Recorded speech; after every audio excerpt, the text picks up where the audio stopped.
Welcome to the Evo Factor official. তুমি কি কখনো ভেবেছ টাকা, সময় আর আত্মা এরা তিনজন একই মুদ্রার তিন দিক? আজ আমরা প্রবেশ করতে যাচ্ছি সেই জগতে যেখানে অর্থনীতি আর অন্ধকার একে অপরকে ছায়া দেয় এবং প্রতিটি সিদ্ধান্তের পিছনে লুকিয়ে থাকে কারো মৃত্যু। তোমরা যারা এই চ্যানেলে নতুন তারা ভিডিওতে লাইক দাও এবং কমেন্টে তোমাদের মূল্যবান কমেন্ট করো এবং অবশ্যই চ্যানেলটি সাবস্ক্রাইব করো এই রকম ইন্টারেস্টিং ভিডিও পাওয়ার জন্য। রোহান দেবের নিখোঁজ হওয়ার ঠিক 2 বছর পর লন্ডনের এক সাইবার রিসার্চ ল্যাবের ডেটা অ্যানালিস্ট আদ্রিকা সেন তার সার্ভারে অদ্ভুত এক সিগন্যাল পায়। একটি পুরনো ডেটা ফাইল, নাম রোহান দেব 13.cycle। ফাইলটি খুলতেই তার স্ক্রিনে ফুটে উঠল কালো ব্যাকগ্রাউন্ডে রক্তের মতো লাল code. Profit is life, cycle is infinite, do you wish to continue? Adrika যুক্তিবাদী মেয়ে হাসল। এগুলো হ্যাকারদের হ্যালুসিনেশন ট্র্যাপ। কিন্তু তার চোখে তখন ঝিলিক দিচ্ছিল কৌতূহল আর ভয় মিশ্র আলো। সে ইয়েস লিখে এন্টার চাপল। মুহূর্তেই তার অফিসের বাতাস বদলে গেল। কম্পিউটারের ফ্যান থেমে গেল, বাতির আলো ম্লান হয়ে এলো আর স্ক্রিনে ফুটে উঠল এক বিকৃত মুখ। চোখ ফাঁকা, কণ্ঠ অস্পষ্ট, কিন্তু শব্দগুলো পরিষ্কার, তুমি এখন পরবর্তী ধারক।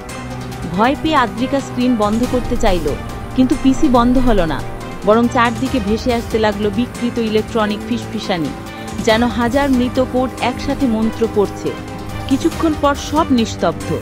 পরদিন সকালে আদ্রিকা আবিষ্কার করল তার স্টক প্রজেকশন সফটওয়্যার এমন সব ট্রেন্ড শনাক্ত করছে যা কোনো মানবীয় যুক্তিতে সম্ভব নয়।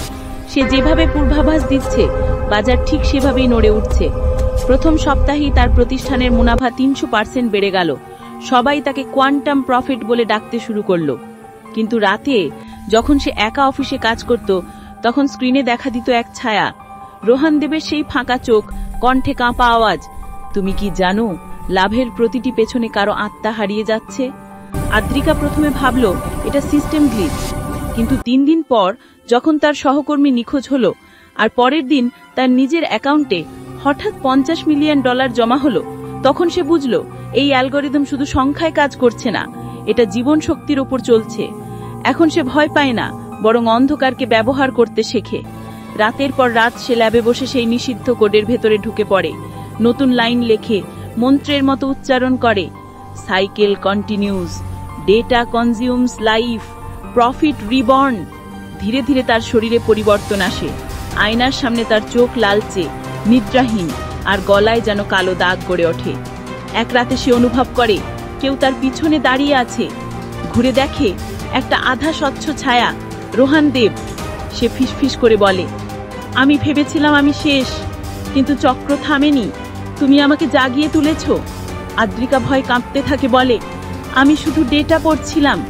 রোহান হেসে বলে, ডেটা মানে তো আত্মার ছায়া, তুমি কেবল কোড পড়নি, তুমি সময়ের লাশ খুঁড়েছ। তারপর দেয়ালের ঘড়ি থেমে যায়, কফি কাপের বাষ্প উল্টো দিকে ঘুরতে থাকে, আর তার কম্পিউটার নিজে নিজে কোড লিখতে শুরু করে।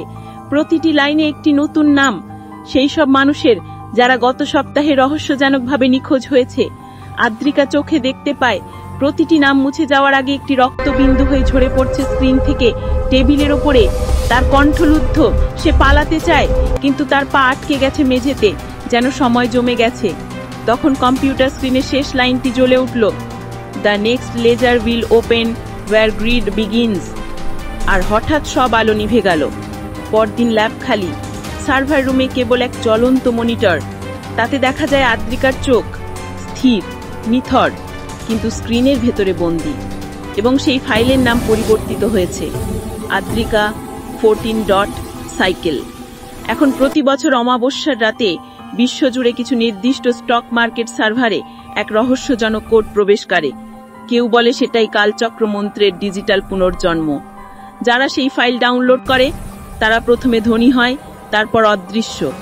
একে এখন বলা হয় শ্যাডো ইকোনমি, সময়ের বাজার যেখানে লাভ মানে জীবন, ক্ষতি মানে মুক্তি। তুমি যদি কখনো দেখো তোমার স্ক্রিনে সাইকেল ডিটেক্টেড লেখা আসে, সঙ্গে এক কালো ফাঁকা চোখও দেখা যায়, তাহলে দৌড়াও না, কারণ ততক্ষণে তোমার ছায়া ইতিমধ্যে স্ক্রিনের ভেতরে ঢুকে গেছে। আজকের গল্প এখানেই শেষ নয়, কারণ কালচক্র কখনো থামে না, শুধু ধারক পাল্টায়।